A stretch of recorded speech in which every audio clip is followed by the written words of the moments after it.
Hey everybody welcome. मैं हूं राहुल और आप देख रहे हैं मिशन कंपटीशन। दोस्तों आज का जो ये ज्योग्राफी का लेक्चर है इसको हम आगे बढ़ाते हैं और जो हमने प्रीवियस दो लेक्चर्स हमारे हुए हैं, पहला ब्रह्मांड और दूसरा बिग बैंग थ्योरी यानी महाविस्फोट का सिद्धांत, इस पे जो हमने बात किया, अगर आपने वो वीडियो अब तक नहीं देखा है यहाँ आई बटन में आपको मिल जाएगा, आप जरूर जाओ चेकआउट करो वो वीडियो। उसके बाद आप आके ये देखो कि सिस्टमैटिक ढंग से हम पढ़ा रहे हैं, तो आप भी पढ़ो, तब जाके आपके कॉन्सेप्ट क्लियर होंगे। तो थोड़ा सा प्रीकैप कर लेते हैं, राइट। तो प्रीवियस जो लेक्चर में हमने देखा, हमने जो बात किया बिग बैंग थ्योरी के बारे में। तो ये बिग बैंग कैसे हुआ, यानी ये महाविस्फोट कैसे हुआ। तो सबसे पहले रॉबर्ट बगोनर साहब आए, उन्होंने ये कॉन्सेप्ट दिया कि हमारे पृथ्वी के साथ साथ और जितने भी आकाशीय पिंड थे वो सारे के सारे एक आकाश के गोले थे। उसमें हुआ क्या, ताप घनत्व और दाब के वजह से उसमें हुआ महाविस्फोट, जिसको हम बोलते हैं बिग बैंग थ्योरी। और उस महाविस्फोट से एक बहुत ही बेहतरीन पदार्थ का जन्म हुआ जिसका नाम था हाइड्रोजन। हाइड्रोजन के जन्म के बाद से ही हमारे ब्रह्मांड का निर्माण स्टार्ट हुआ। तो कैसे निर्माण स्टार्ट हुआ, हाइड्रोजन का जब जन्म हुआ तो हाइड्रोजन के जितने भी अणु थे उसके जो ग्रेविटेशनल फोर्स था उन सबको आपस में पुल बैक करने लगा। जब वो आपस में पुल बैक होने लगे तो लगभग 350 करोड़ साल के बाद 350 करोड़ साल के बाद जब वो आपस में पुल बैक करने लगा तो उसमें हुआ फ्यूजन, यानी कि विस्फोट हुआ। और जब हाइड्रोजन में जो फ्यूजन हुआ तो उससे एक नए कंपोनेंट, एक नए तत्व का निर्माण हुआ जो कि था हीलियम। और उस हीलियम के निर्माण के वजह से ही ब्रह्मांड में एक अचानक से एक बिल्कुल रोशनी सी प्रकट हुई, क्योंकि उसमें बहुत चमक होती है हीलियम में, उस वजह से एक रोशनी निकली। उसके बाद से ब्रह्मांड जो है रोशनमय हुआ और उसी के बाद से तारे का भी निर्माण होने लगा, क्योंकि हाइड्रोजन हीलियम में कन्वर्ट हुआ और हीलियम जो है हाइड्रोजन और हीलियम बन के ही एक तारे का वो एनर्जी का सोर्स होते हैं। तो एक तारों का निर्माण हुआ और उसके बाद ब्रह्मांड में रोशनी प्रकट हुई। उससे पहले का एज को जो है हम बोलते थे डार्क एज ऑफ यूनिवर्स। तो ये था कुछ बिग बैंग थ्योरी से रिलेटेड बातें। मैं आपको एक और चीज यहां बताना चाहूंगा, बिग बैंग थ्योरी के ऊपर हमारा बिल्कुल डिटेल वीडियो, ग्राफिकल वीडियो कल बहुत जल्द, कल नहीं 1-2 दिन में अपलोड हो जाएगा, तो आप जरूर देखें, आपका सारा बिग बैंग थ्योरी का कॉन्सेप्ट क्लियर हो जाएगा। चलिए अब मूव करते हैं आज के हमारे टॉपिक पे। तो आज का जो हमारा टॉपिक है वो है सौर मंडल यानी कि सोलर सिस्टम। आज का हमारा टॉपिक है सोलर सिस्टम। तो सोलर सिस्टम आते ही सबसे पहली बात सोलर सिस्टम है क्या, व्हाट इज सोलर सिस्टम, ठीक है, ये कैसे बना, ये है क्या। तो सोलर सिस्टम में है क्या, सोलर सिस्टम को पढ़ना क्या है, सबसे पहले हम ये देख लेते हैं। तो सोलर सिस्टम में है सूर्य, 8 ग्रह और उपग्रह और पिंड, ये सारे मिलके हमारे बनते हैं सोलर सिस्टम। ये सब मिलके हमारे बनते हैं सोलर सिस्टम। अब देखो यहां पे जो बात है कि ब्रह्मांड का जो तत्व है, जो ब्रह्मांड का तत्व है जिससे ब्रह्मांड का जो मोटा मोटी 80% जो निर्माण हुआ वो है हाइड्रोजन, ठीक है, हाइड्रोजन है। और हाइड्रोजन ने जब संघनन किया, ठीक है, जब हाइड्रोजन का जब संघनन होना स्टार्ट हुआ, यानी कि आपस में जब वो इकट्ठा होने लगे, कॉम्पैक्ट होने लगे, ठीक है, उनका संघनन जब हुआ, ठीक है, एक्यूमुलेशन बोल लो आप इंग्लिश में, एक्यूमुलेशन। और ये किस वजह से हुआ, ये हुआ क्या बोलते हैं, ग्रेविटेशनल फोर्स के वजह से, ठीक है, मैग्नेटिक फोर्स की वजह से ये संघनन स्टार्ट हुआ, यानी कि एक्यूमुलेशन उनमें स्टार्ट हुआ, आपस में एक्यूमुलेट हुए। और उसके बाद गैसों के संघनन के बाद फिर उनमें संलयन हुआ, यानी कि फिजन हुआ। और फिजन के बाद एक नए तत्व का निर्माण हुआ जिसको हम बोलते हैं हीलियम। और उसके बाद से ही फिर तारों का निर्माण हुआ, ठीक है। तो ये ऐसे बना, ब्रह्मांड में हाइड्रोजन का संघनन होना स्टार्ट हुआ, यानी वो कॉम्पैक्ट होने लगा आपस में। उसके बाद से उनमें फिजन हुआ, यानी उसमें विस्फोट हुआ। विस्फोट के बाद से एक नए तत्व का जन्म हुआ जो कि कहलाता है हीलियम, और वो फिर बन के वो जाके आगे बना तारा। तो मोटा मोटी जो है सोलर सिस्टम में, जो है सोलर सिस्टम में हमारा जो सन है उसका, सन का मेजर रोल है। मेजर रोल क्यों है, क्योंकि वो सेंटर बोलते हैं ना, attraction of centre of attraction जो बोल लो आप, तो वो बिल्कुल सेंटर में है। उसके ही चारों तरफ सारे ग्रह, उनके उपग्रह सब चक्कर लगाते हैं। चूंकि ग्रह चक्कर लगाते हैं, ग्रहों का चक्कर उपग्रह लगाते हैं, तो वो भी इनडायरेक्ट वे में सन का चक्कर लगाते हैं। तो जितने भी पिंड हैं वो सारे के सारे किसका, सन का चक्कर लगाते हैं हमारे सोलर सिस्टम में। अब देखिए एक तारा कैसे बनता है, ये मैंने आपको बताया कि हाइड्रोजन जो है उसमें क्या होता है, एक्यूमुलेशन होता है, संघनन होता है। क्यों होता है, उनके मैग्नेटिक फोर्स की वजह से, यानी कि उनके ग्रेविटेशनल फोर्स की वजह से, मैग्नेटिक फोर्स की वजह से होता है। और फिर उनमें होता है संलयन यानी फिजन, उनमें विस्फोट होता है। विस्फोट के बाद हीलियम गैस प्रोड्यूस होती है और उसके बाद से तारों का निर्माण होता है, क्योंकि उसमें से लाइट जनरेट होती है उसके बाद, ठीक है। तो अब जाके तारे का निर्माण होता है। अब यहां हम बात करते हैं तारे की आयु और तापमान। ये कंपैरिजन करना बहुत जरूरी है क्योंकि बहुत बार आता भी है एग्जाम में आया भी हुआ है कि एक तारे को आप कैसे पहचानोगे कि वो बूढ़ा है बिल्कुल, या अभी बच्चा है, या अभी मिडिल एज में अपने, ये कैसे पहचानोगे? तो उसको पहचानने का भी तरीका बहुत बार ये पूछा भी जा चुका है। तो सबसे पहला तो आयु, आयु कैसे हम पता करेंगे? तो आकार देख के, और तापमान का इसका पता होता है कलर देख के, रंग देख के, ठीक है। अगर आकार में ये बड़ा है मतलब इसका जीवन कम है, मतलब ये बूढ़ा हो चला है, ये अब मरने को है, ये अब डेड होने वाला है, ठीक है। तो अगर आकार बड़ा है मतलब कि ये अपनी जिंदगी लगभग जी चुका है तारा, अब ये खत्म होने को है, ठीक है। तो और अगर आकार छोटा है तो फिर वो अभी बिल्कुल नया है, मीडियम है तो अभी वो प्रौढ़ अवस्था में है। ये हम आगे और समझेंगे, डिटेल में बात करेंगे। रंग में अगर किसी भी तारे का रंग अगर नीला है या सफेद है, अगर नीला हो या व्हाइट हो, ठीक है, नीला हो या व्हाइट हो तो बिल्कुल ही युवा है, बिल्कुल जवान है वो तारा, ठीक है, राइट, बिल्कुल ही जवान है, ठीक। और अगर नारंगी हो या पीला हो, ठीक है, नारंगी हो या पीला हो तो ये प्रौढ़ है, प्रौढ़ यानी कि अपने मिडिल एज में है ये, ठीक है। उसके बाद लाल अगर ये हो जाएगा, लाल होने का मतलब ये वृद्ध है। अब ये मत बोलना कि सुबह में तो लाल दिखता है, शाम में लाल दिखता है, तो प्रकीर्णन के कारण दिखता है, वो भी बातें होंगी आगे, उसमें भी लेक्चर्स आएंगे ज्योग्राफी में। तो ये मत बोलना सुबह शाम में तो लाल ही दिखेगा, प्रकीर्णन के कारण दिखता है, उसमें डिटेल में बातें होंगी। लेकिन जो एक्चुअल जो आपको कलर देखना है सन का, एक्चुअल कलर पता करना है, तो दोपहर में 12 से 3 बजे तक में आप निकल जाओ और निकल के एक बार देख लो जरा, आपको उसका कलर समझ में आ जाएगा, ठीक है। अब देखो, जो तारा बूढ़ा हो रखा होता है, जो मरने का कगार पे होता है, जिसकी लगभग उसने अपनी आयु जी ली है सॉरी, तो उसको हम बोलते हैं रेड, लाल रक्त दानव यानी रेड जायंट, उसको हम बोलते हैं, क्योंकि उसको जो है वो अब खत्म होने वाला होता है, तो बिल्कुल वो लाल जैसा दिखता है, ठीक है।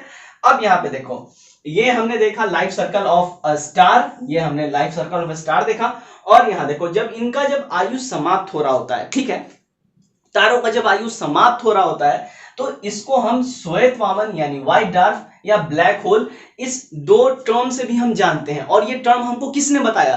तो ये टर्म हमको बताया हमारे भारतीय मूल के ही एक वैज्ञानिक ने, एस चंद्रशेखर ने ये टर्म हमको बताया। अब इन्होंने क्या बताया तो ये समझते हैं। चंद्रशेखर ने सबसे पहले तो इन्होंने बताया चंद्रशेखर लिमिट यानी चंद्रशेखर सीमा, इन्होंने ये अपना थ्योरी दिया, ये कॉन्सेप्ट दिया, जिसके वजह से इनको नोबेल प्राइज भी मिला। ये भी बहुत बार एग्जाम पूछा गया, इस पर भी हम बात करेंगे, ठीक है। तो चंद्रशेखर ने अपनी चंद्रशेखर सीमा इन्होंने दी, और ये जो सीमा है 1.44 मास, ठीक है, 1.44 मास या उससे कम। ये मास से क्या मतलब है? तो मास से मतलब ये है कि सन से यहां कंपैरिजन हो रहा है, सन से अगर इसकी घनत्व अगर 1.44 मास है या इससे कम है तो इसको हम व्हाइट डार्क या श्वेत वामन बोलेंगे, ठीक है। और वहीं पे अगर सन के तुलना में घनत्व जो है अधिक है, 1.44 मास से अधिक है, तो इसको हम लोग ब्लैक होल बोलेंगे, ठीक है। और ये जो है अंतिम चरण होता है, ब्लैक होल बनेगा, और ये बिल्कुल लास्ट चरण होता है, सन के डेड होने का बिल्कुल ही लास्ट चरण होता है, ठीक है। अब यहां देखो 1983 में चंद्रशेखर जी को नोबेल प्राइज मिला था। किसमें? फिजिक्स में। ये भी पूछा गया है किस क्षेत्र में इनको मिला है, तो फिजिक्स में मिला है। और ये मास का सिद्धांत देने के वजह से ही इनको फिजिक्स में नोबेल प्राइज मिला। कब मिला? 1983 में। बहुत बार ये क्वेश्चन पूछा गया है, ये याद रखना आप लोग, ठीक है। नेक्स्ट देखते हैं हम सोलर सिस्टम। तो सोलर सिस्टम जो है, सोलर सिस्टम, इसका जो राजा है, इसके जो ऊर्जा का स्रोत है, जो मतलब कुछ भी बोल लो, मतलब जो हीरो ऑफ द अट्रैक्शन है, जो बोलते हैं ना सेंटर ऑफ अट्रैक्शन, जो वो सन है, ठीक है। सन के वजह से ही सोलर सिस्टम है, उसका निर्माण हुआ है। बताता हूं कैसे, ठीक है। तो सूर्य को जो है सोलर सिस्टम का जनक भी आप बोल सकते हो, और इसका जो ऊर्जा का स्रोत जो है सोलर सिस्टम का, वो सन ही है। और ये बिल्कुल ही सेंटर में है, सोलर सिस्टम के सेंटर में है। आपने भी पढ़ा है, आपने भी देखा है, और मैंने भी बताया है, ठीक है। अब देखो, बात यहां होती है कि सूर्य का जो एज है, वो सूर्य का एज कितना है? तो सूर्य का एज है 4.7 अरब वर्ष। करेंट एज मैं बता रहा हूं, सूर्य का जो करंट जो आयु है, करंट जो एज है 4.7 अरब वर्ष है। और इसकी मैक्सिमम आयु कितनी हो सकती है? जो इसकी मैक्सिमम आयु है, क्योंकि हर एक तारे का एक आयु होता है, ठीक है। किसी भी चीज की उत्पत्ति होती है तो उसका अंत भी होना ही है, वैसे ही तारों के साथ भी होता है, उनकी भी उत्पत्ति होती है और उनका भी अंत होता है। तो सूर्य की जो आयु है वो करंट है 4.7 बिलियन ईयर्स, ठीक है, अरब वर्ष। और इसकी जो है मैक्सिमम एज क्या हो सकती है जो हमारे वैज्ञानिकों ने बताया, तो इसकी जो मैक्सिमम एज होगी वो होगी 10, ठीक है, 10 बिलियन ईयर्स, ठीक है, ये इसकी मैक्सिमम एज होगी। अब यहां बात करते हैं कि सूर्य जो है, आप जैसे जानते हो सूर्य भी एक तारा है, तो तारा है तो इसका भी ऊर्जा का स्रोत क्या है, तो इसका भी ऊर्जा का स्रोत है न्यूक्लियर फिजन, यानी कि नाभिकीय संलयन, इसके ऊर्जा का स्रोत है। अब देखो जो सूर्य का जो व्यास है, जो डायमीटर है, वो डायमीटर कितना है, तो सूर्य का जो व्यास है, जो सूर्य का व्यास है, इसका डायमीटर है 3.9 लाख किलोमीटर, 3.9 लाख 13.9 लाख किलोमीटर का मतलब आप समझ सकते हो। तो 13.9 लाख किलोमीटर जो इसका व्यास है, इसका मतलब ये है कि पृथ्वी जैसे 109 पृथ्वी जितने बड़े 109 प्लैनेट उसके फेस पे आ सकते हैं। ये इसका डायमीटर, इसका व्यास आप ऐसे समझ सकते हो, ठीक है। अब देखो इसका जो ऊर्जा का स्रोत है सन का, वो है नाभिकीय संलयन, ठीक है। और जो सन का जो आप आयु और एज क्या कैसे समझोगे, तो इसका अभी जो आयु है वो है मध्यम, यानी ये अपने प्रौढ़ अवस्था में है, ठीक है, अपने प्रौढ़ अवस्था में, यानी अपनी आधी जिंदगी जी चुका है, अपने बिल्कुल मिडिल एज में है सन, ठीक है।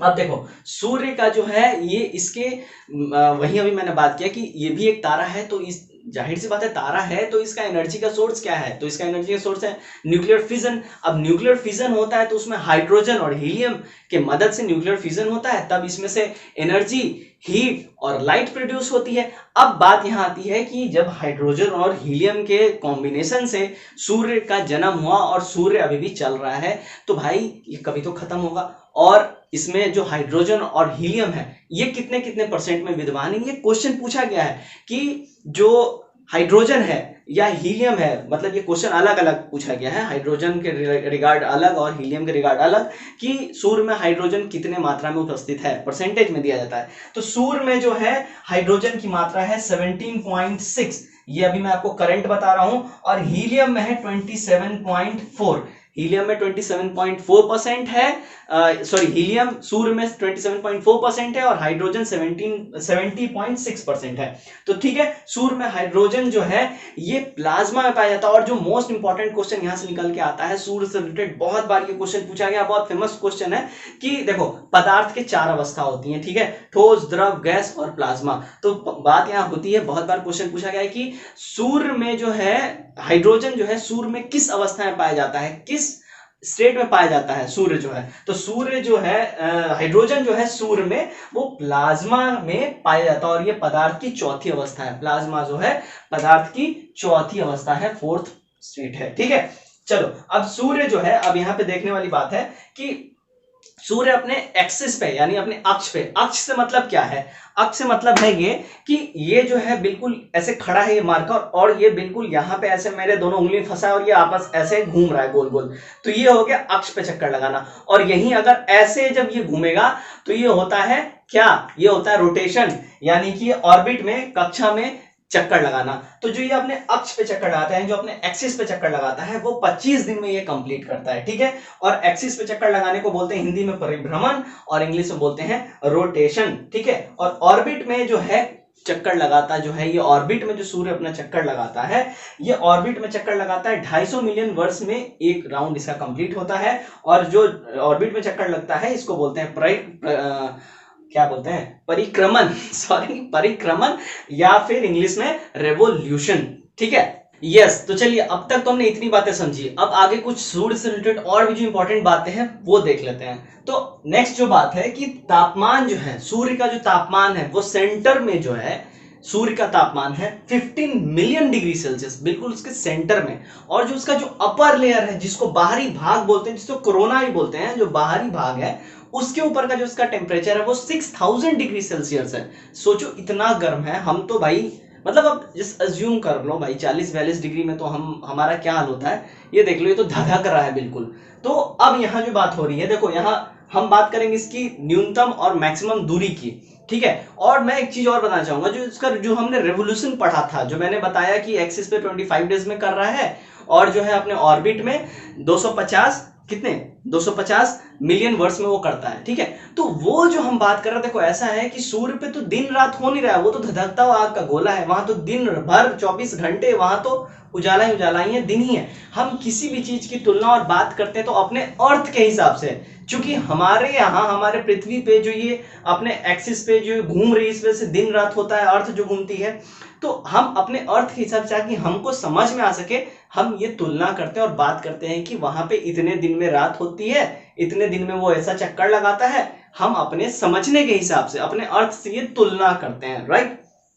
चलो, तो जो है पृथ्वी से जो है इसकी जो न्यूनतम दूरी होती है सन की, वो होती है 14.7 करोड़ किलोमीटर, और ये होता है 3 जनवरी को, ठीक है। 14.71 किलोमीटर्स ये होता है 3 जनवरी को मिनिमम दूरी, और अधिकतम दूरी पृथ्वी से सूर्य की होती है 15.21 करोड़ किलोमीटर, ये 4 जुलाई को होता है। इसीलिए जो पृथ्वी से सूर्य की जो दूरी बताई जाती है वो 15.2 करोड़ किलोमीटर के आसपास बताई जाती है, ठीक है। अब यहां देखो नेक्स्ट जो है कि पृथ्वी से जो सूर्य है वो 13 लाख गुना बड़ा है, 13 लाख गुना। इसलिए मैंने बोला कि उसका जो फेस है उस पे इतना बड़ा सूर्य है, जो उसका जो रेडियस है कि उस पे 109 पृथ्वी जितने बड़े आकार के पिंड ग्रह आ सकते हैं, इतना बड़ा है वो, ठीक है। अब देखो हमारा जो नेक्स्ट बात है कि सूर्य जो है उसका रोटेशन कैसे है, सूर्य का रोटेशन कैसे है। तो सूर्य का रोटेशन भी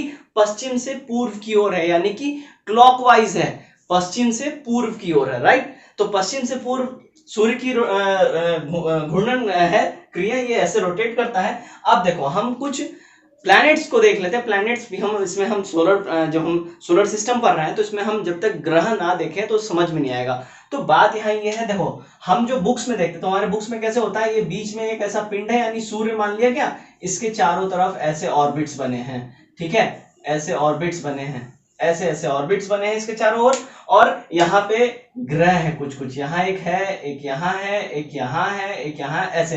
तो इसमें क्या है, अपने को समझने में बहुत दिक्कत होता है। तो मैंने आसान और सरल तरीके से समझने के लिए मैंने इसको एक लाइन में सजाया है, और हम डिस्टेंस वाइज पढ़ेंगे, डिस्टेंस वाइज। तो सबसे पहले सबसे शुरू में हम डाल देते हैं सन को, ठीक है, सूर्य आ गया सबसे पहले, और सूर्य के बाद जो सूर्य का सबसे नजदीकी ग्रह वो है बुध है, उसके बाद दूसरे नंबर पे आता है शुक्र, थर्ड नंबर पे आता है हमारा पृथ्वी, फोर्थ नंबर पे आता है मंगल, उसके बाद कुछ आकाशीय पिंड हैं, और इस आकाशीय पिंड के बाद आता है बृहस्पति, उसके बाद आता है शनि, और फिर आता है अरुण, और फिर वरुण, और फिर यम यानी कि प्लूटो। तो सबसे आखिर में आता है प्लूटो। अब यहाँ जो बात है कि देखो ऐसा है कि 2006 से पहले तक की अगर हम बात करें तो 2006 से पहले तक 9 ग्रह हुआ करते थे। आज भी पंडित जी जो है ना वो 9 ग्रहों की पूजा कराते हैं। भाई आपके यहाँ भी होता है, हमारे यहाँ भी होता है। मैं तो इन 9 ग्रहों पे नहीं मानता हूँ, आप भी मत मानना।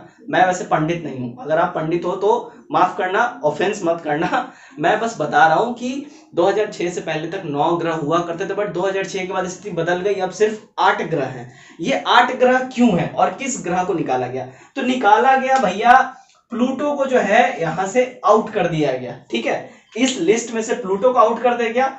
अब आप लोगों के लिए एक होमवर्क है, एक टास्क है, आप मेरे को बताओ कि प्लूटो को क्यों बाहर किया गया इस लिस्ट में से, अपने सोलर सिस्टम में से। इसको ग्रह क्यों नहीं माना जाता है, ग्रहों के लिस्ट में से इसको क्यों गायब कर दिया गया, ये आप मेरे को बताओ। आपका ये होमवर्क है, कमेंट बॉक्स में सभी के सभी कमेंट करके बताओ, और फिर मैं नेक्स्ट क्लास में इस पे जो अब आगे जो क्लास आएगी नेक्स्ट क्लास में मैं इस पे डिटेल और बताऊंगा कि इसको क्यों बाहर किया गया, क्या रीजन था, नहीं था। तो आपका मैं वीडियो का इंतजार करूंगा। तो आज के क्लास में बस इतना ही। उम्मीद करता हूँ वीडियो आपको पसंद आए। वीडियो पसंद आए तो वीडियो को लाइक करें, शेयर करें, और चैनल सब्सक्राइब नहीं किया चैनल को सब्सक्राइब करें। Till then take care, bye bye and God bless you all.